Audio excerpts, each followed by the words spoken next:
Genesis 39. Joseph and Potiphar's wife. Now Joseph was taken down to Egypt, and Potiphar, an officer of Pharaoh, the captain of the guard, an Egyptian, bought him from the Ishmaelites who had brought him down there. The Lord was with Joseph, and he became a successful man. He was in the house of his Egyptian master. His master saw that the Lord was with him, and that the Lord caused all that he did to prosper in his hands.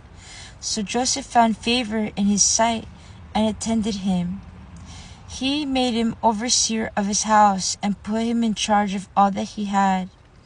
From the time he had made him overseer in his house and over all that he had, the Lord blessed the Egyptian's house for Joseph's sake.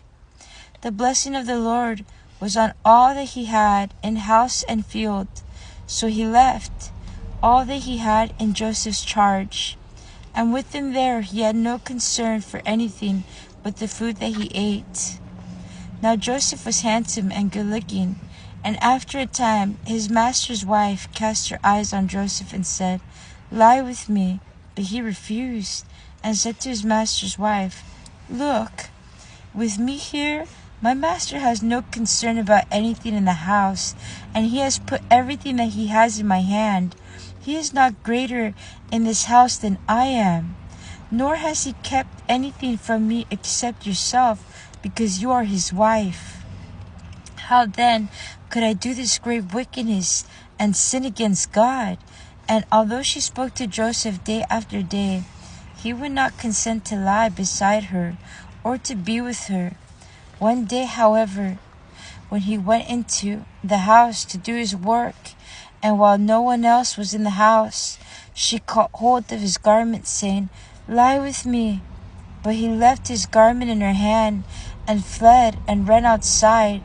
When she saw that he had left his garment in her hand and had fled outside, she called out to the members of her household and said to them, "See, my husband has brought among us a Hebrew to insult us. He came in to me to lie with me, and I cried out with a loud voice. And when he heard me raise my voice and cry out, he left his garment beside me and fled outside."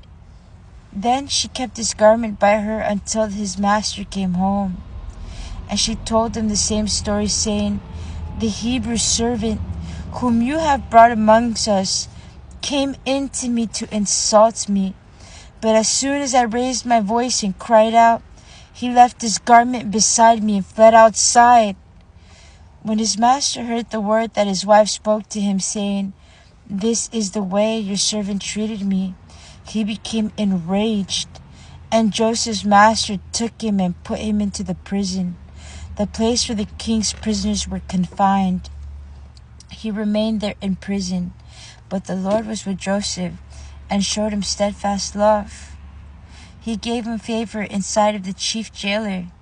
The chief jailer committed to Joseph's care all the prisoners who were in the prison, and whatever was done there, he was the one who did it. The chief jailer paid no heed to anything that was in Joseph's care, because the Lord was with him, and whatever he did, the Lord made it prosper.